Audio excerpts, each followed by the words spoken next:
Le Grand Matin Sud Radio, 7h-9h, Jean-Jacques Bourdin. Bien, on en parle avec vous, Benjamin Glaise. Benjamin, Gérard Larcher reconnaît une erreur à propos de l'achat par le Sénat de son fameux nouveau fauteuil. Moi, j'ai trouvé cette histoire absolument invraisemblable. Fauteuil à combien? Non, c'était... Alors, le Canard enchaîné parlait d'un fauteuil commandé à 40 000 euros hors taxe. Oui. Voilà. On attendait un fauteuil à 40 000 un beau fauteuil, euros. voilà, pour présider les séances au Sénat. Ça, c'était ce qu'indiquait donc le Canard enchaîné la semaine dernière. Gérard Larcher est revenu sur cette polémique hier dans les colonnes du Parisien.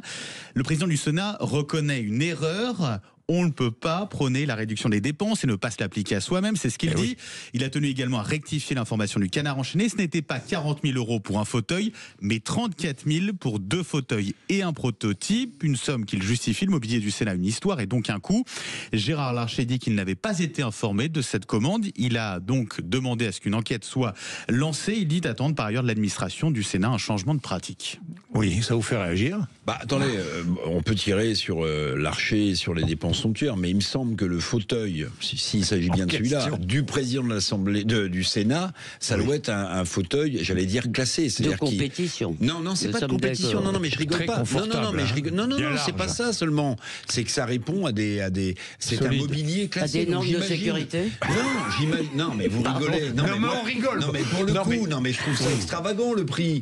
Mais si vous voulez, c'est trop simple de dire c'est extravagant. Vous défendez Gérard Larcher? Non, je défends pas Gérard Larcher. Moi, je vais le défendre encore mieux. Ça me fait penser à ceux qui avaient tiré à l'époque sur Mathieu Gallet, président de Radio France, quand il avait voulu refaire faire le bureau du président avec le palissandre. Mais tout ça est classé, donc ça avait coûté. Attendez. C'est classé. Non, mais au mobilier national, il pouvait aller choisir. Il pouvait aller choisir un fauteuil au mobilier national. Excusez-moi, mais moi j'ai quand même beaucoup de mal à croire. D'abord, le président du Sénat, c'est le deuxième personnage de l'État. Bon, pardon, c'est d'accord, c'est peut-être très excessif, mais je me fiche complètement de ces 34 000 euros pour 2 fauteuils plus un prototype. Donc, je m'en fiche. Mais par ailleurs, je serais quand même assez étonnée et même assez inquiète d'apprendre que c'est Gérard Larcher, qui est quand même président du Sénat, qui va lui-même regarder les catalogues et choisir et demander tel fauteuil. C'est possible, mais...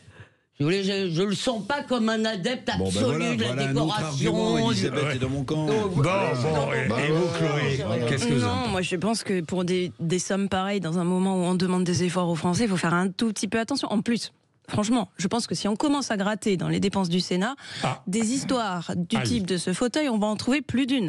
Donc... Chacun fait le ménage de balai devant sa porte, et je pense vraiment qu'au Sénat, il y a des efforts à faire. Au moment où on demande des efforts aux Français, ça me semble juste normal. Bon. Il faut pas que le projet annule la commande de nos chaises de bureau immédiatement. Non, c'était une blague. Hein. Bon, d'accord. Bien, écoutez... Non, mais c'est un peu juste... Le dernier truc, c'est que vraiment, mettre l'accent en permanence sur ce genre de truc. Il n'y a pas de gens 100% vertueux, ni dans le privé, ni dans le public, ni autour de cette table. Ça n'existe pas, et je dirais heureusement. Mettre l'accent en permanence là-dessus, c'est offrir aux gens un alibi extraordinaire qui est... oui, vous comprenez, tous pourris, et puis nous qui travaillons et nous qui ceci, ces gens-là bossent aussi. Peut-être qu'ils ont des trop beaux fauteuils, mais il n'empêche qu'ils font aussi du travail pour la France. Il ne faut peut-être pas l'oublier. Bien assis. Et bien assis, en du travail. Bien, il est 8h30. Vous êtes sur l'antenne. Nous sommes bien assis. Non, pas des fauteuils à 35 000 euros. Que les choses soient très claires. Hein. Bon, il est 8h30. Vous êtes sur Sud Radio. Merci. Le rappel des titres de l'actualité avec vous, Laurie Leclerc. Laurie. Le Grand Matin Sud Radio.